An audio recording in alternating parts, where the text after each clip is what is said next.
Film story Hindi में आपका स्वागत है।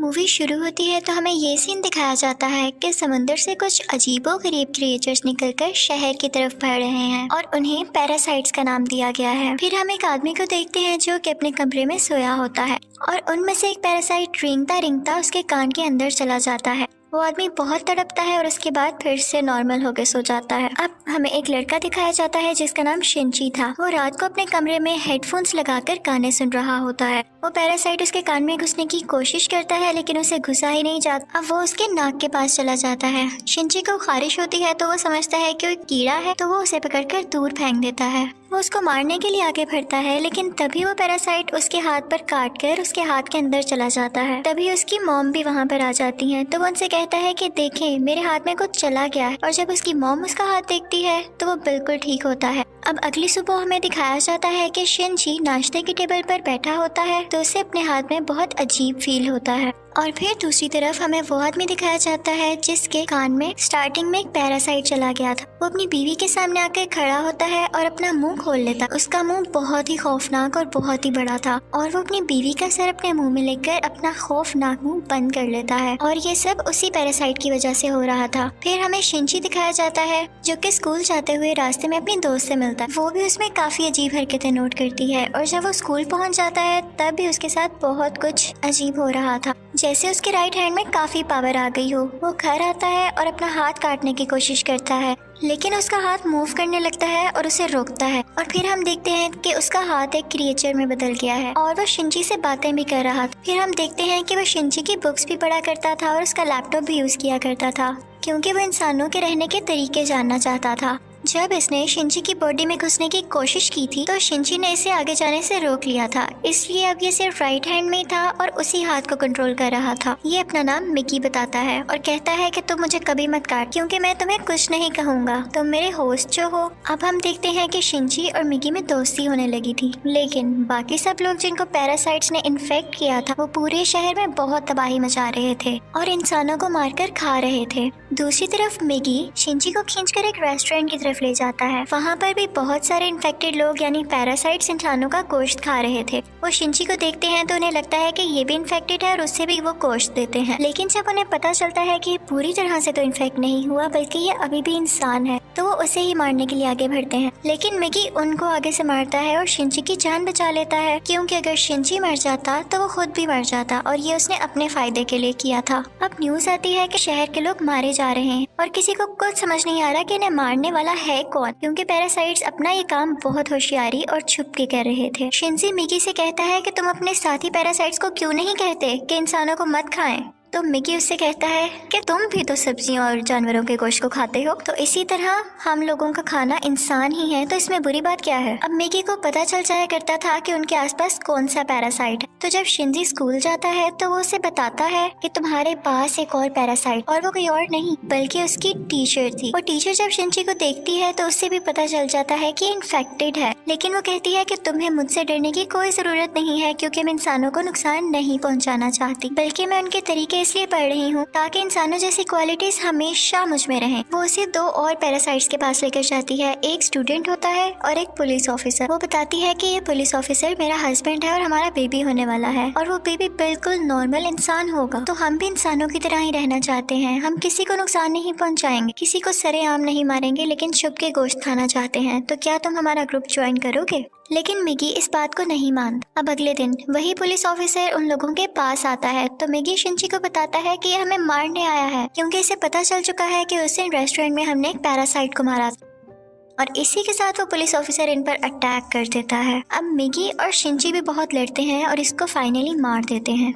जब शिनची घर आता है तो उसे बहुत बुरा लग रहा कि उसने एक मर्डर कर दिया, लेकिन दूसरी तरफ हम देखते हैं कि पुलिस ऑफिसर की बॉडी से वो पैरासाइट निकलकर किसी और की बॉडी में चला जाता है, और ये कोई और नहीं बल्कि शिनची की माँ थी और वो शिनची को मारने के लिए उसकी तरफ बढ़ रही थी। मिगी शिनची को बताता है कि तुम्हें मारना चाहती है, तो शिनची उसे कहता है कि खबरदार तुमने मेरी माँ को कुछ कहा, क्योंकि वो अपनी माँ से बहुत मोहब्बत करता था और वो नहीं चाहता था कि उसकी माँ मरे। लेकिन देखते ही देखते उसकी माँ का सर भी बाकी पैरासाइट्स की तरह खुलने लगता है और वो शिनची पर अटैक कर देती है। उसका बहुत खून जाया होता है और वो मरने के करीब होता है। लेकिन अगली सुबह हम देखते हैं कि वो दोबारा से उठ खड़ा हुआ है। तो मिगी उसे बताता है कि तुम बहुत जख्मी हो गए थे, लेकिन मैंने अपने सेल से तुम्हारे जख्म को ठीक कर दिया। लेकिन यहाँ बुरी बात ये थी कि अब शिनची की बॉडी में मिगी के सेल्स चले गए थे और अब वो पूरी तरह इन्फेक्ट हो रहा था। अब शिनची अपनी माँ को ढूंढने लगता है, लेकिन वो कहीं पर नहीं मिलती। तो वो टीचर के पास जाता है और पुलिस ऑफिसर के बारे में पूछता है, लेकिन वो टीचर भी उसे कुछ नहीं बताती। मिगी उसे बताता है कि अब दिन में मुझे भी 4 घंटे सोने की जरूरत पड़ेगी और उस वक्त मैं तुम्हें बचा नहीं सकूंगा, तुम्हें अकेले ही लड़ना होगा। लेकिन क्योंकि मिगी के सेल्स भी अब उसकी बॉडी में थे तो उसके अंदर मिगी की क्वालिटीज भी आने लगी। खैर, फिर हम देखते हैं कि वही स्टूडेंट जो टीचर ने दिखाया था,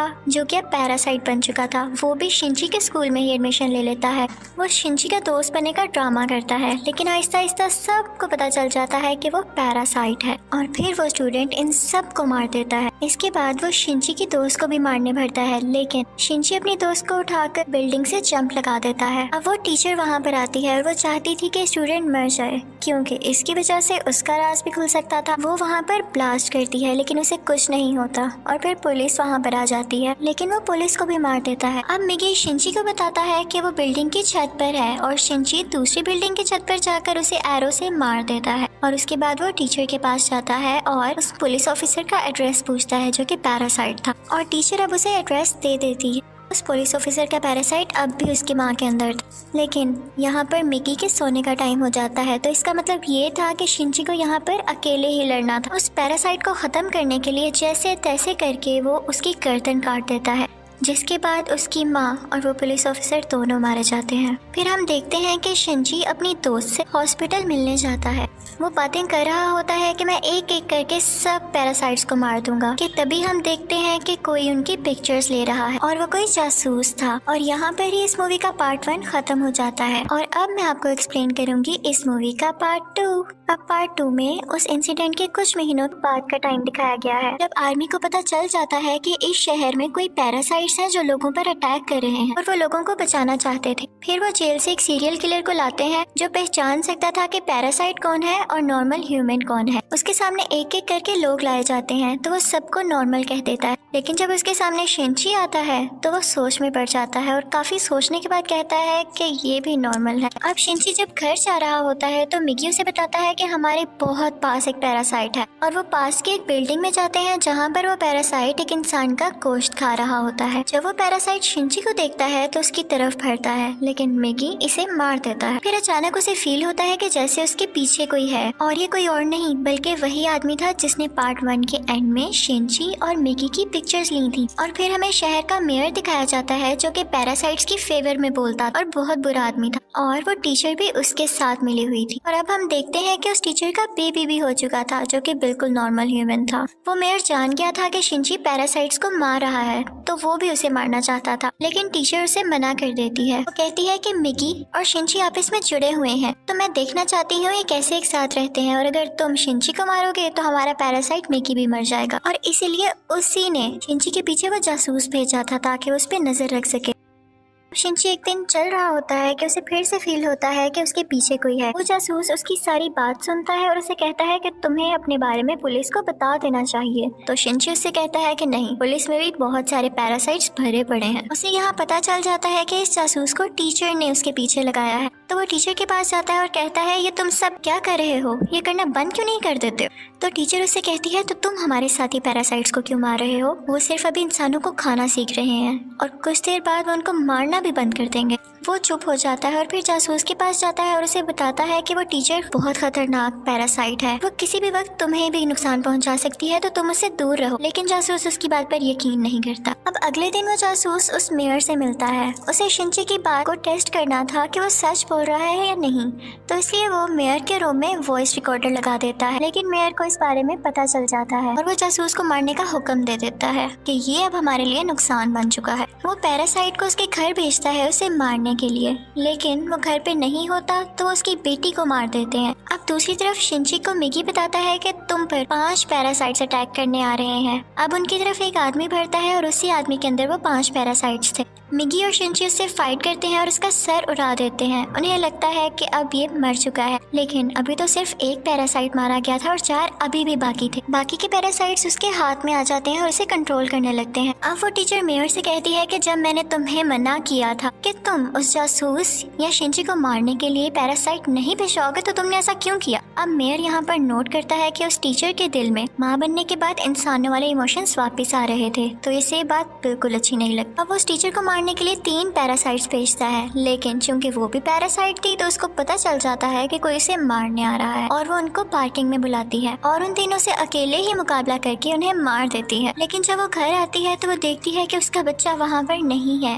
और उसे एक नोट मिलता है जिस पर लिखा होता है कि तुम्हारा बच्चा मेरे पास है और ब्रिज पर मुझसे मिलने आओ। इनफैक्ट वो नोट उस जासूस का था। वो अपनी मरी हुई बेटी का बदला लेना चाहता था टीचर के इस बेबी को मारकर। वो टीचर घबराते हुए शिंची को भी अपने साथ वहाँ लेकर जाती है, तो शिंची उस जासूस को बताता है कि तुम्हें इसे मारकर कुछ नहीं मिलेगा क्योंकि ये बेबी एक नॉर्मल इंसान है। इसी दौरान आर्मी भी वहाँ पर आ जाती है और उन्हें पता चल जाता है कि मेयर ने अपनी बिल्डिंग के अंदर बहुत सारे पैरासाइट छुपाए हुए हैं। अब वो बिल्डिंग से एक एक करके लोगों को निकाल रहे थे और उनमें से जो पैरासाइट था वो उसको शूट करते जा रहे थे। सीरियल किलर भी वहीं पर था और फिर हम मेयर को स्पीच करता हुआ देखते हैं जो बता रहा होता है कि असली मॉन्स्टर्स तो इंसान हैं जो कि पैरासाइट्स को बिला वजह मार रहे हैं। तो वहाँ पर बैठे हुए आर्मी के सब लोग उसे शूट कर देते हैं जिससे उसकी डेथ हो जाती है। तभी वो सीरियल किलर चिल्लाने लगता है कि ये इंसान था, ये तो बस पैरासाइट्स का साथ दे रहा था। लेकिन जब वो पीछे मुड़ के देखते हैं तो वही आदमी उनके पीछे खड़ा होता है जिसके अंदर 5 पैरासाइट्स थे। सब उसे शूट करते हैं लेकिन उसे कुछ नहीं होता। फिर हम देखते हैं कि जासूस उस बच्चे को फेंकने ही वाला होता है। टीचर जब ये देखती है तो अपने बच्चे को बचाने के लिए उसे मजबूरी में पैरासाइट बनना पड़ता है। वो अपना एक हाथ निकालकर जासूस की चेस्ट में घुसा देती है जिसकी वजह से सबको पता चल जाता है कि वो एक पैरासाइट है। पुलिस उस पर मुसलसल शूट करने लगती है और वो जान गई थी कि अब उसकी जान नहीं बच सकती, तो वो अपना बेबी शिंची को पकड़ाने आती है। जैसे ही वो बेबी शिंची को पकड़ाती है बहुत ज्यादा गोलियां लगने की वजह से उसकी फौरन डेथ हो जाती है। यहाँ पर शिंची को अपनी माँ भी याद आने लगती है और उसमें इंसानों वाली फीलिंग्स दोबारा से आने लगती है। अब पुलिस शिंची को अपने साथ इन्वेस्टिगेशन के लिए ले जाती, लेकिन साथ ही उन्हें खबर मिलती है कि उस पैरासाइट ने जिसके अंदर 5 पैरासाइट थे आर्मी को मार दिया है। तो शिंची फौरन से कार लेके वहाँ पे जाता है और वही पैरासाइट उसकी कार को रोककर उसका एक्सीडेंट कर देता है। अब वो जंगल में चला जाता है और मिगी से कहता है कि जब तक तुम मेरे साथ हो उसको पता चल जाएगा कि हम कहाँ हैं, तो तुम मुझसे अलग हो जाओ प्लीज। इसी के साथ वो पैरासाइट फौरन वहाँ आ जाता है और उन पर अटैक करने लगता है। अब क्योंकि शिंची और मिगी की काफी दोस्ती हो चुकी थी तो मिगी अपनी कुर्बानी दे देता है, यानी अपनी जान सेक्रीफाइस कर देता है, उसकी बॉडी से अलग हो जाता है और शिंची को वहाँ से भाग जाने का कहता है और मिगी को वो पैरासाइट मार देता है, जिस पर शिंची काफी उदास हो जाता है और फिर अपनी दोस्त के घर की तरफ जाता है। वो उसका बहुत ख्याल रखती है। वो लेटा होता है कि एकदम देखता है कि उसके बाजू में से मिगी का एक और हिस्सा ग्रो कर रहा है और ऐसा इसलिए हुआ क्योंकि जब मिगी ने अपने बॉडी सेल्स से के उसकी बॉडी को ठीक किया था तो मिगी के सेल्स भी तो उसकी बॉडी में आ गए थे, इसलिए वो चाहता तो दोबारा ग्रो कर सकता था। शिंची को फील हो गया था कि अब ये दोबारा आ रहा है तो उस पैरासाइट को दोबारा से पता चल जाएगा कि मैं कहाँ हूँ, तो अपनी दोस्त की जान बचाने के लिए उसको बाय कहकर वहाँ से चला जाता है। लेकिन जैसे वो बाहर जाता है तो वो पैरासाइट उसे पकड़ लेता है, लेकिन एक फैक्ट्री में पहुंचकर शिंची एक केमिकल रोड उसकी बॉडी में घुसा देता है, लेकिन उसे कुछ नहीं होता। तो वो कहता है कि तुम मुझे क्या समझ रहे हो, मैं तो तुम्हें मारकर बाकी इंसानों को भी मार दूंगा और फिर मैं और बाकी पैरासाइट्स इस दुनिया पर रूल करेंगे। वो उसे मारने ही वाला होता है कि मिगी फौरन से उसकी बॉडी में दोबारा ग्रो कर जाता है और उस पैरासाइट पर अटैक कर देता है। इसी के साथ उसकी बॉडी में कुछ होने लगता है और वो तड़पने लगता है। तो मिगी शिंची को बताता है कि जिस रोड से तुमने इसको मारा उस पर बहुत केमिकल्स लगे हुए थे और अब पैरासाइट्स इसकी बॉडी में नहीं रहना चाहते और एक एक करके सब पैरासाइट्स उसकी बॉडी छोड़ देते हैं और अब सिर्फ उसकी बॉडी का ढांचा बाकी रह गया। तो शिंची वो उठाकर नीचे आग में फेंक देता है जिससे फाइनली उसकी डेथ हो जाती है। अब हमें काफी दिन बाद का टाइम दिखाया जाता है जब सब कुछ नॉर्मल हो चुका है। तो मिगी शिंची से कह रहा होता है कि अब जैसा कि इस दुनिया में कोई भी पैरासाइट नहीं रहा तो हमें भी साथ नहीं रहना चाहिए, मैं तुमसे अलग हो जाऊंगा। लेकिन शिंची उसे मना कर देता है तो मिगी खुद ही अपने आप को खत्म कर लेता है और शिंची का हाथ वापस से अपनी